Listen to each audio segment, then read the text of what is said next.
Friends, welcome back to Yakshit natural vlogs YouTube channel. ಹೇಗಿದ್ದೀರಾ friends? I hope ನೀವು ಎಲ್ಲರೂ ಚೆನ್ನಾಗಿದ್ದೀರಾ ಅಂತ ಭಾವಿಸ್ತಾ ನಾನಿವತ್ತು ಆಫ್ಟರ್ನೂನಿನ ವ್ಲಾಗ್ನ ಶುರು ಮಾಡ್ತಾ ಇದ್ದೀನಿ. ಹಾಗೆ ಫ್ರೆಂಡ್ಸ್, ನಾನು ಅಮ್ಮನ ಮನೇಲಿ ಕೆಲವೊಂದು ಅಂದರೆ ಕಿಚನ್ ಸ್ವಲ್ಪ ನಾನು ಚೇಂಜ್ ಮಾಡಿದ್ದೀನಿ, ಅಂದರೆ ನನ್ನ ಓನ್ ವೇಯಲ್ಲಿ. ಸೊ ಅದು ಏನಂತೇಳಿ ನಾನು ನಿಮ್ಮೊಂದಿಗೆ ಇವತ್ತಿನ ವ್ಲಾಗಲ್ಲಿ ಶೇರ್ ಮಾಡ್ಕೊಳ್ತಾ ಇದ್ದೀನಿ. ಹಾಗೆ ಹೇಗೆ ಕಾಣ್ತಿದೆ, ಚೆನ್ನಾಗಿದೆಯಾ ಏನೋ ನನಗೆ ಗೊತ್ತಿರೋ ಮಟ್ಟಿಗೆ ಮಾಡಿದ್ದೀನಿ, ಅದನ್ನು ಶೇರ್ ಮಾಡ್ಕೊಳ್ತೀನಿ. ಹಾಗೆ ಫ್ರೆಂಡ್ಸ್, ಈಗ ನಾನು ಕಿಚನ್ ಕ್ಲೀನ್ ಮಾಡ್ಕೊಂಬಿಡೋಣ ಅಂತೇಳಿ ಇಲ್ಲೆಲ್ಲ ಕೌಂಟರ್ ಟಾಪು ಎಲ್ಲ ಮಾರ್ನಿಂಗ್ ತಿಂದಿದ್ದು ಬ್ರೇಕ್ಫಾಸ್ಟು ಹಾಕಿ ಎಲ್ಲ ಚೆಲ್ಲಾಡಿ ಪಾತ್ರೆಗಳೆಲ್ಲ ಇದೆ, ವಾಶ್ ಮಾಡ್ಲಿಕ್ಕೆ ಹಾಕೋದಿದೆ, ತುಂಬಾ ಕೆಲಸ ಇದೆ. ಸೊ ಅದನ್ನೆಲ್ಲ ಬೇಗ ಮುಗಿಸ್ಕೊಂಡು ನಾನು ನಿಮ್ಮೊಂದಿಗೆ ಹಾಗೆ ಇವತ್ತಿನ ಆಫ್ಟರ್ನೂನಿಗೆ ನಾನಿಲ್ಲಿ ರೊಟ್ಟಿ ಮತ್ತು ಮುಳುಗಾಯಿ ಪಲ್ಯನ ಮಾಡ್ತಾ ಇದ್ದೀನಿ. ಹೇಗೆ ಅಂತೇಳಿ ಶೇರ್ ಮಾಡ್ಕೊಳ್ತಾ ಇದ್ದೀನಿ. ಕೊನೆವರೆಗೂ ವಿಡಿಯೋನ ಸ್ಕಿಪ್ ಮಾಡಿದೆ ನೋಡಿ ಫ್ರೆಂಡ್ಸ್. ಹಾಗೆ ನನ್ನ ಚಾನಲ್ಗೆ ಇನ್ನೂ ಸಬ್ಸ್ಕ್ರೈಬ್ ಆಗಿಲ್ಲ ಅಂದರೆ ದಯವಿಟ್ಟು ಸಬ್ಸ್ಕ್ರೈಬ್ ಆಗಿ. ನನ್ನ ಚಾನಲ್ಗೆ ನಿಮ್ಮ ಸಪೋರ್ಟ್ ತುಂಬಾ ಮುಖ್ಯ. ನನ್ನ ಫ್ಯಾಮಿಲಿಗೆ ಜಾಯ್ನ್ ಆಗಿ ಅಂತ ಹೇಳ್ತಾ ಇವತ್ತಿನ ವ್ಲಾಗ್ನ ಶುರು ಮಾಡ್ತಾ ಇದ್ದೀನಿ. ಹಾಗೆ ಫ್ರೆಂಡ್ಸ್, ನಾನೀಗ ಕಿಚನ್ನಿಗೆ ಬಂದಿದ್ದೀನಿ ಕುಕ್ಕಿಂಗ್ ಮಾಡೋಣ ಅಂತ. ಅದಕ್ಕಿಂತ ಮುಂಚೆ ನಾನಿಲ್ಲಿ ಕಿಚನ್ನ ಕ್ಲೀನ್ ಮಾಡ್ಕೊಳ್ತಾ ಇದ್ದೀನಿ. ನಾನು ಕಿಚನ್ನು ಆಲ್ರೆಡಿ ಕ್ಲೀನ್ ಇದ್ದರೂ ಕೂಡ ನಾನು ನನಗೆ ಸ್ಯಾಟಿಸ್ಫ್ಯಾಕ್ಷನ್ ಆಗೋ ಥರ ಮತ್ತೆ ಕ್ಲೀನ್ ಮಾಡಿಕೊಂಡು ಅದರ ನೆಕ್ಸ್ಟ್ ನಾನು ಕುಕ್ಕಿಂಗ್ನ ಶುರು ಮಾಡ್ಕೊಳ್ತಾ ಇದ್ದೀನಿ. ಆದರೆ ಇಲ್ಲೀಗ ಮಾರ್ನಿಂಗ್ ಬ್ರೇಕ್ಫಾಸ್ಟ್ ಮಾಡಿ ಉಳಿದಂಥ ಪಾತ್ರೆಗಳೆಲ್ಲ ಇದ್ವು, ಅವೆಲ್ಲ ಜೋಡಿಸ್ಕೊಂಡು ಹಾಗೆ ತೊಳಿಲಿಕ್ಕೆ ಹಾಕಬೇಕಾಗಿರುವಂಥ ಪಾತ್ರೆಗಳನ್ನೆಲ್ಲ ನಾನು ಹಾಕ್ಕೊಳ್ತಾ ಇದ್ದೀನಿ. ಹಾಗೆ ಫ್ರೆಂಡ್ಸ್, ನಾನು ನನ್ನ ಅಮ್ಮನ ಮನೇಲಿ ಸ್ವಲ್ಪ ಅಡುಗೆ ಮನೇನ ಸ್ವಲ್ಪ ಚೇಂಜ್ ಮಾಡಿದ್ದೀನಿ. ಸೊ ಅದನ್ನು ಕೂಡ ಶೇರ್ ಮಾಡ್ಕೊಳ್ತಾ ಇದ್ದೀನಿ. ಈಗ ಎಲ್ಲ ಕ್ಲೀನ್ ಮಾಡ್ಕೊಳ್ತಾ ಇದ್ದೀನಿ, ಕಸ ಎಲ್ಲ ಹೊಡೆದು ನೀಟ್ ಮಾಡ್ಕೊಳ್ತಾ ಇದ್ದೀನಿ. ಈಗ ನೋಡಿ, ತಟ್ಟೆ ಸ್ಟ್ಯಾಂಡು ನೀವು ಅಲ್ಲಿ ನೋಡಿದ್ರಲ್ವಾ, ಚಿಮ್ನಿ ಒಲೆ ಮೇಲೇ ನಾವು ತಟ್ಟೆ ಸ್ಟ್ಯಾಂಡ್ ಇಟ್ಟಿದ್ವಿ. ಸೊ ಅದನ್ನು ತೆಗೆದು ಈ ಕಡೆ ವಿಂಡೋ ಸೈಡ್ ಹಾಕಿದ್ದೀವಿ. ಹಾಗೆ ನಾನು ಯೆಲ್ಲೋ ಕಲರ್ ಪೇಂಟ್ ಕೂಡ ಮಾಡಿದ್ದೀನಿ. ಸೊ ಅದು ಒಂದು ಸ್ವಲ್ಪ ಕಲೆ ಥರ ಬ್ಲ್ಯಾಕ್ ಅನ್ನಿಸ್ತಾ ಇತ್ತು. ಮಾಡಿರೋಂಥ ಕುಕ್ಕಿಂಗ್ ಫುಡ್ ಎಲ್ಲ ಗೋಡೆಗೆ ಸಿಟ್ಬಿಟ್ಟು ಬ್ಲ್ಯಾಕ್ ಅನ್ನಿಸ್ತಾ ಇತ್ತು. ಸೊ ಹಾಗಾಗಿ ಯೆಲ್ಲೋ ಕಲರ್ ಪೇಂಟ್ ಇತ್ತು. ಸೊ ಅದನ್ನು ಯೂಸ್ ಮಾಡಿರಲಿಲ್ಲ, ಅಪ್ಪ ಏನಕ್ಕೋ ಬೇಕು ಅಂತ ತಂದಿಟ್ಟಿದ್ರು. ಸೊ ಅದು ಸುಮ್ಮನೆ ವೇಸ್ಟ್ ಆಗ್ತಾಯಿತ್ತು, ಈಗಾದರೂ ಯೂಸ್ ಮಾಡ್ಕೊಳ್ಳೋಣ ಅಂತೇಳಿ ನಾನು ಪೇಂಟ್ ಮಾಡಿದ್ದೀನಿ. ಹಾಗೆ ಶೆಲ್ಫ್ ನೀವು ನೋಡ್ತಾ ಇರ್ಬೋದು, ಶೆಲ್ಫಿಗೂ ಸಹ ಪೇಂಟ್ ಮಾಡಿ ಅದ್ರ ಮೇಲೆ ನಾನು ಲೈಟಾಗಿ ರಂಗೋಲಿ ಹಾಕಿದ್ದೀನಿ ಗ್ರೀನ್ ಕಲರ್ ಪೇಂಟಲ್ಲಿ. ಗ್ರೀನ್ ಕಲರ್ ಪೇಂಟ್ ಬಂದುಬಿಟ್ಟು ಅಪ್ಪನ ಮನೇಲಿ ದನಗಳಿಗೆ ಕೋಡಿ ಹೊಡಿತಾರಲ್ವ ಆ ದೀಪಾವಳಿ ಹಬ್ಬಕ್ಕೆ, ಸೊ ಅದು ಉಳಿದಂಥದ್ದು. ಸೊ ಹಾಗಾಗಿ ಅದನ್ನು ಸಹ ವೇಸ್ಟ್ ಆಗಬಾರ್ದು ಅಂತೇಳಿ ನಾನು ಈ ಥರ ಮಾಡ್ಕೊಂಡಿದ್ದೀನಿ. ಆ ಒಂದು ರೀತಿಲಿ ಚೆನ್ನಾಗೆ ಒಂದು ಕಡೆ ವ್ಯೂವಿಂದ ಚೆನ್ನಾಗೆ ಕಾಣ್ತಾ ಇತ್ತು. ಸೊ ಹಾಗೆ ಫ್ರೆಂಡ್ಸ್, ಈಗ ನಾನು ಬದನೆಕಾಯಿ ಪಲ್ಯ ಅಂದರೆ ಮುಳುಗಾಯಿ ಪಲ್ಯ ಮಾಡಿ ರೊಟ್ಟಿ ಮಾಡ್ತಾ ಇದ್ದೀನಿ. ನಾನಿವತ್ತು ಮಾಡುವಂಥ ಪಲ್ಯ ತುಂಬಾ ಕ್ವಿಕ್ಕಾಗಿ ಕಡಿಮೆ ಇಂಗ್ರೀಡಿಯೆಂಟ್ಸಲ್ಲಿ ಒಂದು ರುಚಿಕರವಾಗಿ ಮಾಡುವಂಥ ಪಲ್ಯ ಅಂತಲೇ ಹೇಳ್ಬೋದು. ಸೊ ಫ್ರೆಂಡ್ಸ್, ಈ ಪಲ್ಯಗೆ ಏನೆಲ್ಲ ಬೇಕು ಅದನ್ನೆಲ್ಲ ನಾನು ಕಟ್ ಮಾಡಿ ತಗೊಳ್ತಾ ಇದ್ದೀನಿ. ಮೊದಲಿಗೆ ನಾನು ಒಂದು ಪಾತ್ರೆಯನ್ನು ತಗೊಂಡು ಅದಕ್ಕೆ ಸ್ವಲ್ಪ ಒಂದು ಸ್ಪೂನಷ್ಟು ನಾನು ಉಪ್ಪನ್ನು ಹಾಕಿ ಅದ್ರ ನೆಕ್ಸ್ಟ್ ನಾನು ಮುಳುಗಾಯಿನೆಲ್ಲ ಕೊಯ್ದು ಹಾಕ್ಕೊಳ್ತಾ ಇದ್ದೀನಿ. ನೀಟಾಗಿ ವಾಶ್ನು ಸಹ ಆಗುತ್ತೆ, ಜೊತೆಗೆ ಮುಳುಗಾಯಿಗೆ ಕಲರ್ ಚೇಂಜ್ ಆಗಲ್ಲ. ಸೊ ಹಾಗಾಗಿ ನಾನು ಅದಕ್ಕೆ ಉಪ್ಪನ್ನು ಹಾಕಿ ಎಲ್ಲ ಕಟ್ ಮಾಡಿ ಅದಕ್ಕೆ ಹಾಕ್ಕೊಳ್ತಾ ಇದ್ದೀನಿ. ಹಾಗೆ ಫ್ರೆಂಡ್ಸ್, ಇದು ಹೇಗೆ ಅಂತೇಳಿ ನಾನು ನಿಮ್ಮೊಂದಿಗೆ ಪೂರ್ತಿಯಾಗಿ ಶೇರ್ ಮಾಡ್ಕೊಳ್ತೀನಿ. ನೀವು ಕೊನೆಯವರೆಗೂ ವಿಡಿಯೋನ ಸ್ಕಿಪ್ ಮಾಡದೆ ನೋಡಿ. ಜೊತೆಗೆ ನಿಮಗೆ ಇವತ್ತಿನ ವಿಡಿಯೋ ಇಷ್ಟ ಆದರೆ ವಿಡಿಯೋಗೆ ಲೈಕ್ ಮಾಡಿ, ಹಾಗೆ ಸಬ್ಸ್ಕ್ರೈಬ್ ಆಗೋದನ್ನ ಮಾತ್ರ ಮರಿಬೇಡಿ ಫ್ರೆಂಡ್ಸ್. ಹಾಗೆ ನನಗಿಲ್ಲಿ ಈ ಪಲ್ಯಗೆ ನಾನು 2 ಟೊಮೊಟೊನ ವಾಶ್ ಮಾಡಿ ಕಟ್ ಮಾಡಿ ತಗೊಳ್ತಾ ಇದ್ದೀನಿ. ಜೊತೆಗೆ ನಾನಿಲ್ಲಿ 2 ಈರುಳ್ಳಿ, ಒಂದು 8ರಿಂದ 10 ಹಸಿಮೆಣಸಿನ್ಕಾಯಿ ತಗೊಳ್ತಾ ಇದ್ದೀನಿ, ಖಾರ ಮೆಣಸಿನ್ಕಾಯಿ.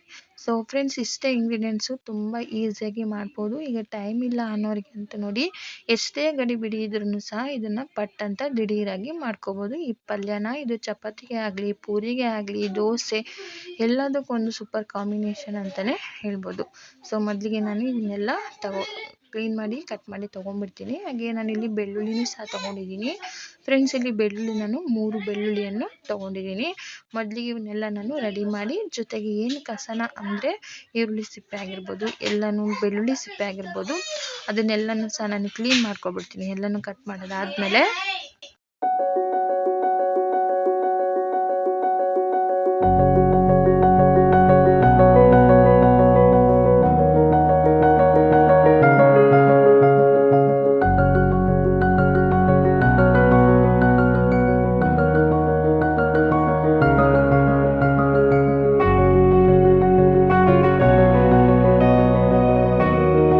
ಫ್ರೆಂಡ್ಸ್, ಈಗ ನಾನು ಒಲೆ ಮೇಲೆ ಒಂದು ಬಾಣಲೆನ ಇಟ್ಟು ಬಾಣಲೆಗೆ ನಾನಿಲ್ಲಿ ಒಂದು 3ರಿಂದ 4 ಸ್ಪೂನಷ್ಟು ಎಣ್ಣೆನ ಹಾಕೊಳ್ತಾ ಇದ್ದೀನಿ.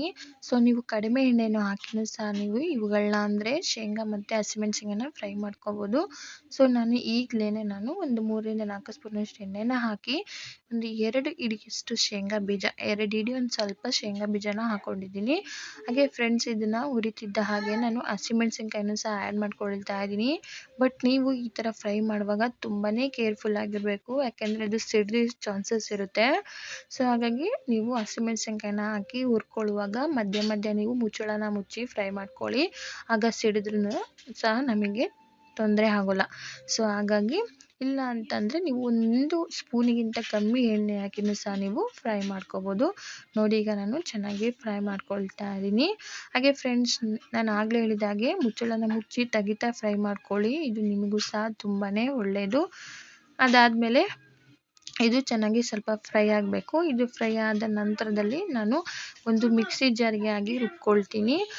ಮಿಕ್ಸಿ ಜಾರಿಗೆ ನಾನಿಲ್ಲಿ ಹುರಿದಂತಹ ಶೇಂಗಾ ಹಾಗೆ ಹಸಿಮೆಣಸಿನಕಾಯಿ ಜೊತೆಗೆ ನಾನು ಬೆಳ್ಳುಳ್ಳಿ, ಸ್ವಲ್ಪ ಜೀರಿಗೆ, 1 ಸ್ಪೂನಷ್ಟು ಜೀರಿಗೆ, 3 ಉಂಡೆ ಬೆಳ್ಳುಳ್ಳಿ, ಸಣ್ಣ 3 ಉಂಡೆ ಬೆಳ್ಳುಳ್ಳಿನ ನಾನಿಲ್ಲಿ ಯೂಸ್ ಮಾಡ್ಕೊಂಡಿದ್ದೀನಿ. ಅಷ್ಟನ್ನು ಹಾಕಿ ನಾನು ಮಿಕ್ಸಿ ಜಾರಿಗೆ ಹಾಕಿ ರುಬ್ಕೊಳ್ತೀನಿ. ಇವಾಗ ನೀವು ನೋಡ್ತಾ ಇರ್ಬೋದು, ಹುರಿದದ್ದನ್ನು ನಾನು ಮಿಕ್ಸಿ ಜಾರಿಗೆ ತೆಗೆದು ಹಾಕ್ಕೊಳ್ತಾ ಇದ್ದೀನಿ. ಅದನ್ನೆಲ್ಲ ಹಾಕಿ ರುಬ್ಕೊಂಡ್ವಪ್ಪ ಅಂದರೆ ರುಬ್ಬಿದಂಥ ಮಿಶ್ರಣ ಕೂಡ ರೆಡಿ ಆಗುತ್ತೆ. ಇಲ್ಲಿ ನಾನು ಒಂದು 4 ಇಂಗ್ರೀಡಿಯೆಂಟ್ಸ್ ಅಷ್ಟೇ ಫ್ರೆಂಡ್ಸ್ ಯೂಸ್ ಮಾಡಿದ್ದು. ಒಮ್ಮೆ ಟ್ರೈ ಮಾಡಿ, ಮನೇಲಿ ಪದೇ ಪದೇ ಮಾಡ್ಕೊಳ್ತೀರಾ. ಇಷ್ಟು ಈಸಿ ಅಂತ ಗೊತ್ತಿದ್ರೆ ನಮ್ಮ ಹೆಣ್ಮಕ್ಳಿಗಂತೂ ತುಂಬಾ ಖುಷಿ ಅನಿಸುತ್ತೆ ಅಂತ ಅಂದ್ಕೊಂಡಿದ್ದೀನಿ. ಸೊ ರುಚಿ ಕೂಡ ಇಂಪಾರ್ಟೆಂಟು, ಸೊ ರುಚಿಯಾಗೂ ಸಹ ಇರುತ್ತೆ. ಹಾಗೆ ಫ್ರೆಂಡ್ಸ್, ಈಗ ನಾನು ಮಿಕ್ಸಿ ಜಾರಿಗೆ ಹಾಕಿದ ನಂತರದಲ್ಲಿ ಸ್ವಲ್ಪ ನೀರನ್ನ ಆ್ಯಡ್ ಮಾಡಿ ನಾನು ಇದನ್ನು ನುಣ್ಣಗೆ ರುಬ್ಕೊಳ್ತೀನಿ. ನೋಡಿ, ಫೈನಲಿ ನಾನು ಈ ಥರ ರುಬ್ಬಿ ತೊಗೊಂಡಿದ್ದೀನಿ. ಹಾಗೆ ಫ್ರೆಂಡ್ಸ್, ಮತ್ತೆ ನಾನು ಅದೇ ಬಾಣಲೆಯಲ್ಲಿ ಆಲ್ರೆಡಿ ಎಣ್ಣೆ ಇತ್ತಲ್ವ, ಸೊ ಅದೇ ಎಣ್ಣೆಗೆ ನಾನಿಲ್ಲಿ 2 ಈರುಳ್ಳಿ ಮತ್ತು 2 ಟೊಮೊಟೊನ ನಾನು ಹಾಕೊಳ್ತಾ ಇದ್ದೀನಿ. ಜೊತೆಗೆ ನಾನಿಲ್ಲಿ ಕರ್ಬೇವಿನ ಸೊಪ್ಪು ಎಸಳು ಅಂದರೆ 3 ಕರ್ಬೇವಿನ ಸೊಪ್ಪು ಎಸಳನ್ನ ಹಾಕೊಳ್ತಾ ಇದ್ದೀನಿ. ಕರ್ಬೇವಿನ ಸೊಪ್ಪು ಸ್ವಲ್ಪ ಒಣಗಿದೆ, ಪರವಾಗಿಲ್ಲ, ಅದನ್ನೇ ಸಹ ನಾನು ಆ್ಯಡ್ ಮಾಡ್ಕೊಂಡಿದ್ದೀನಿ. ಸ್ಮೆಲ್ ಕೂಡ ಚೆನ್ನಾಗಿತ್ತು, ಅದು ಒಣಗಿದ್ರೂ ಸಹ. ಅದನ್ನು ಹಾಕಿ ನಾನು ಚೆನ್ನಾಗಿ ಫ್ರೈ ಮಾಡ್ಕೊಳ್ತೀನಿ ಫ್ರೆಂಡ್ಸ್. ಹಾಗೆ ಇದು ಫ್ರೈ ಮಾಡ್ತಾ ಟೊಮೊಟೊ ಹಣ್ಣು ಚೆನ್ನಾಗಿ ಮೆತ್ತಗಾಗಬೇಕು. ಸೊ ಹಾಗಾಗಿ ನಾನು ಇದಕ್ಕೆ ಉಪ್ಪನ್ನು ಸಹ ಆ್ಯಡ್ ಮಾಡ್ಕೊಳ್ತೀನಿ. ಒಂದು 1/4 ಸ್ಪೂನಷ್ಟು ಉಪ್ಪನ್ನು ಆ್ಯಡ್ ಮಾಡಿ ನಾನು ಇದು ಚೆನ್ನಾಗಿ ಈ ಥರ ನೋಡಿ ಚೆನ್ನಾಗಿ ಫ್ರೈ ಮಾಡ್ಕೊಳ್ತಾ ಇದ್ದೀನಿ. ಮಧ್ಯದಲ್ಲಿ ನನ್ನ ಮಗನೂ ಸಹ ಬಂದಿದ್ದಾನೆ, ನೀವು ಅಬ್ಸರ್ವ್ ಮಾಡ್ಬೋದು. ಸೊ ಅವನು ಹಾಗೆ ನಾನಿದ್ದ ಜಾಗದಲ್ಲೆಲ್ಲ ಹುಡ್ಕೊಂಡು ಬರ್ತಾನೆ ಇರ್ತಾನೆ. ಸೊ ನಾನು ಯಾವಾಗಲೂ ಹೇಳ್ತಾನೆ ಇರ್ತೀನಿ, ಬೇಜಾರು ಮಾಡ್ಕೋಬೇಡಿ, ಯಾಕೆಂದರೆ ನ್ಯೂ ಸಬ್ಸ್ಕ್ರೈಬರ್ಸ್ ಇದ್ದರೆ ಅವ್ರಿಗೆ ಗೊತ್ತಾಗಲಿ ಅಂತ ನಾನು ಶೇರ್ ಮಾಡ್ತಾ ಇದ್ದೀನಿ. ಅದಾದಮೇಲೆ ಫ್ರೆಂಡ್ಸ್, ಈಗ ನಾನು ಕಟ್ ಮಾಡಿ ಉಪ್ಪಲ್ಲಿ ನೆನೆಸಿಟ್ಟಿರುವಂತಹ ಮುಳುಗಾಯಿನ ನಾನು ಇವಾಗ ಆ್ಯಡ್ ಮಾಡ್ಕೊಳ್ತಾ ಇದ್ದೀನಿ. ಈ ಮುಳುಗಾಯಿನ ಹಾಕಿದ ನಂತರದಲ್ಲಿ ಇದನ್ನು ಸಹ ನಾನು ಸ್ವಲ್ಪ ಅಂದರೆ ಒಂದು 5 ನಿಮಿಷಗಳ ಕಾಲ ಎಣ್ಣೆಯೊಂದಿಗೆ ನಾನು ಚೆನ್ನಾಗಿ ಫ್ರೈ ಮಾಡ್ಕೊಳ್ತೀನಿ. ಇದು ಸ್ವಲ್ಪ ನಾವು ಇಲ್ಲೇ ಸ್ವಲ್ಪ ಒಂದು ರೇಂಜಿಗೆ ಅದು ಸ್ವಲ್ಪ ಬಾಡ್ಕೋಬೇಕು. ನೀವು 5 ಮಿನಿಟ್ಸ್ ಟೈಮ್ ತಗೊಂಡ್ರೆ ಸಾಕು. ಈಗ ನಾನಿಲ್ಲಿ ಒಂದು ಸಣ್ಣ ಒಂದು ಸ್ಪೂನಷ್ಟು ನಾನಿಲ್ಲಿ ಅರಿಶಿನ ಪುಡಿನ ಆ್ಯಡ್ ಮಾಡ್ಕೊಳ್ತಿದ್ದೀನಿ. ಇಲ್ಲಿ ಸಣ್ಣ ಸ್ಪೂನ್ ತೊಗೊಂಡಿರೋದು ನಾನು ಆ್ಯಡ್ ಮಾಡಿ ಈಗ ಮತ್ತೆ ನಾನು ಚೆನ್ನಾಗಿ ಮಿಕ್ಸ್ ಮಾಡ್ಕೊಳ್ತಾ ಇದ್ದೀನಿ. ಹಾಗೆ ಫ್ರೆಂಡ್ಸ್, ಇಲ್ಲಿನೂ ಸಹ ನೀವು ಉಪ್ಪನ್ನು ನೋಡಿ ಹಾಕ್ಕೊಳ್ಳಿ. ಮುಳುಗಾಯಿಗೆ ಎಷ್ಟು ಬೇಕೋ ಅಷ್ಟು ಉಪ್ಪನ್ನು ಹಾಕಿ ಈಗ ನಾನು ಮುಚ್ಚಳನ ಮುಚ್ಚಿ ಒಂದು 2-3 ನಿಮಿಷ ಬೇಯಿಸ್ಕೊಳ್ತೀನಿ. ಜಾಸ್ತಿ ಬೇಯಿಸ್ಕೊಳಕ್ಕೆ ಹೋಗಬೇಡಿ, ಸೀದೋಗ್ಬಿಡುತ್ತೆ. ಈಗ ನೋಡಿ, ಇವಾಗ ನಾನು ಮತ್ತೆ ಸ್ಪೂನ್ ಸಹಾಯದಿಂದ ಚೆನ್ನಾಗಿ ಮಿಕ್ಸ್ ಮಾಡಿಕೊಂಡು ನಾನೇನು ರುಬ್ಬಿ ತೊಗೊಂಡಿದ್ನಲ್ವ ಮಿಶ್ರಣ, ಅದನ್ನು ಸಹ ನಾನು ಇದಕ್ಕೆ ಆ್ಯಡ್ ಮಾಡ್ಕೊಳ್ತಾ ಇದ್ದೀನಿ. ಫ್ರೆಂಡ್ಸ್, ತುಂಬಾ ಕಡಿಮೆ ಇಂಗ್ರೀಡಿಯೆಂಟ್ಸು. ಒಮ್ಮೆ ಟ್ರೈ ಮಾಡಿ ನನಗೆ ಕಮೆಂಟ್ ಸೆಕ್ಷನಲ್ಲಿ ಮಿಸ್ ಮಾಡದೆ ಶೇರ್ ಮಾಡಿ. ಈಗ ನೋಡಿ, ರುಬ್ಬಿರುವಂತಹ ಚಟ್ನಿ ಇದೆಯಲ್ಲ, ಅದನ್ನು ಸಹ ನಾನಿಲ್ಲಿ ಆ್ಯಡ್ ಮಾಡ್ಕೊಳ್ತಾ ಇದ್ದೀನಿ. ಆ್ಯಡ್ ಮಾಡಿ ಇದನ್ನು ಚೆನ್ನಾಗಿ ಮಿಕ್ಸ್ ಮಾಡ್ಕೊಳ್ತೀನಿ, ಯಾಕೆಂದರೆ ಇದು ಹಸಿ ಸ್ಮೆಲ್ ಇರೋದಿಲ್ಲ. ಯಾಕೆಂದರೆ ನಾವು ಎಣ್ಣೆಯೊಂದಿಗೆ ಫ್ರೈ ಮಾಡ್ಕೊಂಡಿರೋದ್ರಿಂದ ಹಸಿ ಸ್ಮೆಲ್ ಇರೋದಿಲ್ಲ. ನಾನಿಲ್ಲಿ ಯಾವುದೇ ರೀತಿಯ ತೆಂಗಿನಕಾಯಿನೂ ಸಹ ಸೇರಿಸಿಲ್ಲ. ಈಗ ಚೆನ್ನಾಗಿ ಮಿಕ್ಸ್ ಮಾಡ್ಕೊಂಡ್ಮೇಲೆ ಫ್ರೆಂಡ್ಸ್, ಈ ಜಾರಿಗೆಲ್ಲ ಅಂಟ್ಕೊಂಡಿರುತ್ತಲ್ವ ಚಟ್ನಿ, ಅದನ್ನು ಸಹ ನಾನು ನೀರನ್ನ ಹಾಕಿ ಚೆನ್ನಾಗಿ ಅದರ ಅಂಟ್ಕೊಂಡಿರೋದನ್ನೆಲ್ಲ ತೆಗೆದು ಇದಕ್ಕೆ ನಾನು ಆ್ಯಡ್ ಮಾಡ್ಕೊಂಡಿದ್ದೀನಿ. ನಮಗೆ ಮುಳುಗಾಯಿ ಬೇಯಲಿಕ್ಕೆ ಜೊತೆಗೆ ಗ್ರೇವಿಗೆ ಎಷ್ಟು ಬೇಕೋ ಅಷ್ಟು ನೀರನ್ನ ಆ್ಯಡ್ ಮಾಡಿಕೊಂಡ್ರೆ ಸಾಕು. ಸೊ ಗ್ರೇವಿಗೂ ನಮಗೆ ಗೊತ್ತಿರುತ್ತಲ್ವ ಕನ್ಸಿಸ್ಟೆನ್ಸಿ ಎಷ್ಟರ ಮಟ್ಟಿಗೆ ಬೇಕು ಅಂತೇಳಿ. ಸೊ ಅಷ್ಟು ನೀರನ್ನ ಹಾಕಿ ನೋಡಿ ಚೆನ್ನಾಗಿ ಮಿಕ್ಸ್ ಮಾಡ್ಕೊಳ್ತಾ ಇದ್ದೀನಿ. ಹಾಗೆ ಫ್ರೆಂಡ್ಸ್ ಈ ಸ್ಟೇಜಲ್ಲೂ ಸಹ ನಾನು ಉಪ್ಪನ್ನ ಆ್ಯಡ್ ಮಾಡ್ಕೊಳ್ತೀನಿ. ನೀವು ಉಪ್ಪನ್ನ ಆ್ಯಡ್ ಮಾಡುವಾಗ ಈ ಪಲ್ಯ ಉಪ್ಪನ್ನ ಆ್ಯಡ್ ಮಾಡುವಾಗ ಸ್ವಲ್ಪ ಹುಷಾರಾಗಿ ಆ್ಯಡ್ ಮಾಡಿ, ಯಾಕೆಂದರೆ ಉಪ್ಪು ಜಾಸ್ತಿ ಆಗಿಬಿಡುತ್ತೆ, ನೋಡಿ ನೀವು ಹಾಕೋಬೋದು. ಅದಾದಮೇಲೆ ಫ್ರೆಂಡ್ಸ್ ಇನ್ನೊಂದು ಸ್ವಲ್ಪ ನಾನು ಇದಕ್ಕೆ ನೀರನ್ನ ಹಾಕಿ ಅದಾದಮೇಲೆ ನಾನಿಲ್ಲಿ ಕಲ್ಲುಪ್ಪನ್ನ ಯೂಸ್ ಮಾಡ್ತಾ ಇದ್ದೀನಿ. ಯಾವುದೇ ಅಡುಗೆಗಾದರೂ ಸರಿ ಕಲ್ಲುಪ್ಪು ಒಂದು ಒಳ್ಳೆ ಟೇಸ್ಟ್ನ ಕೊಡುತ್ತೆ. ಸೊ ಹಾಗಾಗಿ ನಾನು ಜಾಸ್ತಿ ಅಡುಗೆಗಳಲ್ಲಿ ಕಲ್ಲುಪ್ಪನ್ನೇ ಯೂಸ್ ಮಾಡ್ತೀನಿ. ಸೊ ಆ ಉಪ್ಪನ್ನು ಹಾಕಿದ ನಂತರದಲ್ಲಿ ನೋಡಿ ಈ ಥರ ನಾನು ಚೆನ್ನಾಗಿ ಮಿಕ್ಸ್ ಮಾಡಿ ಇದನ್ನು ನಾನು ಕುದಿಲಿಕ್ಕೆ ಬಿಟ್ಬಿಡ್ತೀನಿ. ಇದು ಚೆನ್ನಾಗಿ ಕುದೀತಪ್ಪ ಅಂತಂದರೆ ಗ್ರೇವಿ ಅದಾಗದೇ ಗಟ್ಟಿ ಆಗುತ್ತೆ, ರೈಸಿಗೂ ಕೂಡ ತುಂಬಾ ಚೆನ್ನಾಗಿರುತ್ತೆ.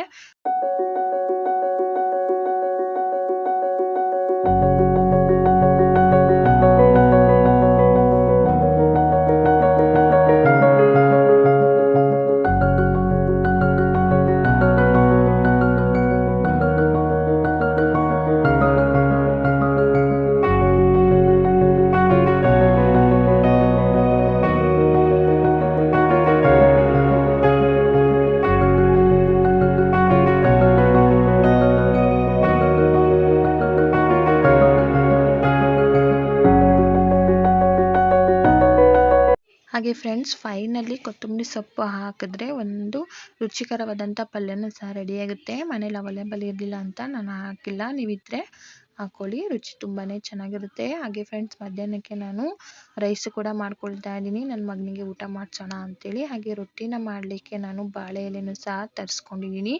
ಈಗ ಹಿಟ್ಟನ್ನು ಸಹ ತೊಗೊಂಡಿದ್ದೀನಿ. ಹಿಟ್ಟಿಗೆ ನಾನಿಲ್ಲಿ ಉಪ್ಪು ಜೊತೆಗೆ ನಾನಿಲ್ಲಿ ವಾಟ್ರನ್ನ ಆ್ಯಡ್ ಮಾಡಿ ನಾನು ಇದನ್ನು ಚೆನ್ನಾಗಿ ಮುದ್ದೆಗೆ ಕನ್ಸಿಸ್ಟೆನ್ಸಿ ಬರೋವರೆಗೆ ನಾನು ಇದನ್ನು ಚೆನ್ನಾಗಿ ನಾದ್ಕೊಂಡು ರೆಡಿ ಮಾಡ್ಕೊಳ್ತೀನಿ. ಹಾಗೆ ಫ್ರೆಂಡ್ಸ್ ನಾನು ತುಂಬ ಸಲ ಇದು ಯಾವ ಥರ ರೊಟ್ಟಿ ಮಾಡೋದು ಅಂತೇಳಿ ನನ್ನ ಹಿಂದಿನ ಲಾಗ್ಗಳಲ್ಲಿ ಶೇರ್ ಮಾಡ್ಕೊಂಡಿದ್ದೀನಿ, ನೀವು ಬೇಕು ಅಂದರೆ ಚೆಕ್ ಮಾಡಿ. ಹಾಗೆ ಫ್ರೆಂಡ್ಸ್ ಈಗ ನಾನು ಅಕ್ಕಿ ರೊಟ್ಟಿಗೆ ಸಹ ಹಿಟ್ಟನ್ನು ಸಹ ರೆಡಿ ಮಾಡ್ಕೊಳ್ತಾ ಇದ್ದೀನಿ. ಫೈನಲ್ ಆಗಿ ನೋಡಿ ಈ ರೀತಿ ಇರುತ್ತೆ. ಈ ಕನ್ಸಿಸ್ಟೆನ್ಸಿಗೆ ಹಿಟ್ಟನ್ನು ರೆಡಿ ಮಾಡ್ಕೋಬೇಕಾಗುತ್ತೆ. ಚಪಾತಿ ಹಿಟ್ಟಿಗೆ ಯಾವ ಥರ ನಾದ್ಕೊಳ್ತೀವೋ ಅದೇ ಕನ್ಸಿಸ್ಟೆನ್ಸಿಲಿ ಇರಬೇಕು. ಹಾಗೆ ಫ್ರೆಂಡ್ಸ್ ನಾನಿಲ್ಲಿ ಬಾಳೆ ಎಲೆನ ಯೂಸ್ ಮಾಡ್ಕೊಳ್ತೀನಿ, ಯಾಕೆಂದರೆ ತಣ್ಣೀರು ಹಾಕಿ ನಾನು ಇದನ್ನು ಹಿಟ್ಟನ್ನು ರೆಡಿ ಮಾಡ್ಕೊಂಡಿರೋದು. ಬಾಳೆ ಎಲೆನ ಯೂಸ್ ಮಾಡ್ತಾ ಇದ್ದೀನಿ. ನೀವು ಬಾಳೆ ಎಲೆ ಅವೈಲೇಬಲ್ ಇಲ್ಲ ಅಂದರೆ ಕಾಟನ್ ಬಟ್ಟೆ ಅಥವಾ ನೀವು ಬಟರ್ ಶೀಟ್ ಬರುತ್ತಲ್ಲ ಅದನ್ನು ಸಹ ನೀವು ಯೂಸ್ ಮಾಡ್ಕೋಬೋದು. ಈಗ ನಾನು ರೊಟ್ಟಿನೂ ಸಹ ಮಾಡ್ಕೊಳ್ತಾ ಇದ್ದೀನಿ. ಈ ಪಲ್ಯಕ್ಕೆ ರೊಟ್ಟಿನೂ ಸಹ ಚೆನ್ನಾಗಿರುತ್ತೆ. ಮನೇಲಿ ಅಕ್ಕಿ ಹಿಟ್ಟಿದ್ದರಿಂದ ನಾನು ರೊಟ್ಟಿನೇ ಮಾಡ್ತಾ ಇದ್ದೀನಿ. ನಮ್ಮ ಮನೇಲಿ ಎಲ್ರಿಗೂ ಸಹ ರೊಟ್ಟಿನೂ ತುಂಬಾ ಇಷ್ಟ. ಸೊ ಹಾಗಾಗಿ ನಾನು ರೊಟ್ಟಿನೇ ಮಾಡ್ಕೊಳ್ತಾ ಇದ್ದೀನಿ. ಮಧ್ಯಾಹ್ನ ಊಟಕ್ಕೆ ರೊಟ್ಟಿನೂ ಸಹ ಆಗುತ್ತೆ. ಹಾಗೆ ಫ್ರೆಂಡ್ಸ್ ನಾನು ಇದೆಲ್ಲ ಮಾಡೋಷ್ಟರಲ್ಲಿ ನನ್ನ ಮಗನೂ ಸಹ ಮಲಗಿಬಿಟ್ಟಿದ್ದ. ಅವನು 1 ಗಂಟೆಗೆ ನಿದ್ದೆ ಮಾಡೋಕ್ಕೆ ಶುರು ಮಾಡ್ಕೊಂಡಿದ್ದ. ಹಾಗೆ ಅವನು ಎದ್ದಿದ್ದು ಸಹ ಸಂಜೆ 4 ಗಂಟೆಗೆ ಎದ್ದಿದ್ದ. ಹಾಗೆ ಸೈಡಲ್ಲಿ ನಾನು ರೈಸು ಕೂಡ ಇಟ್ಟಿದ್ದೆ. ನಾನು ಕುಕ್ಕರ್ನ ಯೂಸ್ ಮಾಡಿಲ್ಲ, ಒಂದು ಅರ್ಧ ಕಪ್ಪಷ್ಟು ರೈಸ್ಗೆ ಇಟ್ಟಿದ್ನಲ್ವ, ಸೊ ಹಾಗಾಗಿ ಪಾತ್ರೆನೇ ಮಾಡ್ಕೊಂಡಿದ್ದೆ. ಹಾಗೆ ಫ್ರೆಂಡ್ಸ್ ನೋಡಿ ಈಗ ತವ ಕೂಡ ಬಿಸಿ ಆಯಿತು. ನಾನು ತಟ್ಟಿರುವಂಥ ಬಾಳೆ ಎಲೆ ಮೇಲೆ ತಟ್ಟಿರುವಂತಹ ಅಕ್ಕಿ ರೊಟ್ಟಿನ ಈಗ ಹಂಚಿನ ಮೇಲೆ ಹಾಕಿ ನಾನು ಸುಟ್ಕೊಳ್ತಾ ಇದ್ದೀನಿ. ಹಾಗೆ ಎಲ್ಲನೂ ಸಹ ಮಾಡಿ ತಗೊಂಡ್ರೆ ಅಂದರೆ ಮಧ್ಯಾಹ್ನ ಊಟಕ್ಕೆ ಅಕ್ಕಿ ರೊಟ್ಟಿ ಹಾಗೆ ಪಲ್ಯ ಹಾಗೆ ರೈಸ್ ಕೂಡ ರೆಡಿ ಆಗುತ್ತೆ. ಸೊ ನನ್ನ ಮಗನಿಗೆ ಊಟ ಮಾಡಿಸೋಣ ಅಂತೇಳಿ ನಾನು ಬೇಗ ಮಾಡ್ಕೊಂಡಿದ್ದು, ಬಟ್ ಅವನಿಗೆ ನಿದ್ದೆ ಬಂದುಬಿಟ್ಟಿದೆ. ಚಿಕ್ಕ ಮಕ್ಕಳಿಗೆ ನಿದ್ದೆ ಬಂತು ಅಂದರೆ ನಿಮಗೆಲ್ರಿಗೂ ಗೊತ್ತಿರೋ ಹಾಗೆ ಮಲಗಿಬಿಡ್ತಾರೆ, ನಿದ್ದೆ ಎಬ್ಬಿಸೋಕ್ಕೂ ಆಗಲ್ಲ. ನನ್ನ ಮಗನ ಎಬ್ಬಿಸೋಕೆ ಹೋದರೆ ಹಠ ಜಾಸ್ತಿ ಮಾಡ್ತಾನೆ. ಸೊ ಹಾಗಾಗಿ ಪರವಾಗಿಲ್ಲ ನಿದ್ದೆನೇ ಮಾಡಲಿ ಅಂತೇಳಿ ನಾನು ಸುಮ್ಮನೆ ಆದೆ. ಫ್ರೆಂಡ್ಸ್ ಈಗ ರೊಟ್ಟಿ ಎಲ್ಲನೂ ಸಹ ಮಾಡಿದ್ದಾಯಿತು. ಈಗ ಫೈನಲಿ ನಾನು ಸಹ ಊಟನ ಮಾಡೋಣ ಅಂತೇಳಿ ರೊಟ್ಟಿನ ಹಾಕ್ಕೊಳ್ತಾ ಇದ್ದೆ. ನನ್ನ ಮಗನೂ ಸಹ ನಾನು ಮಲಗಿಸಿದೆ.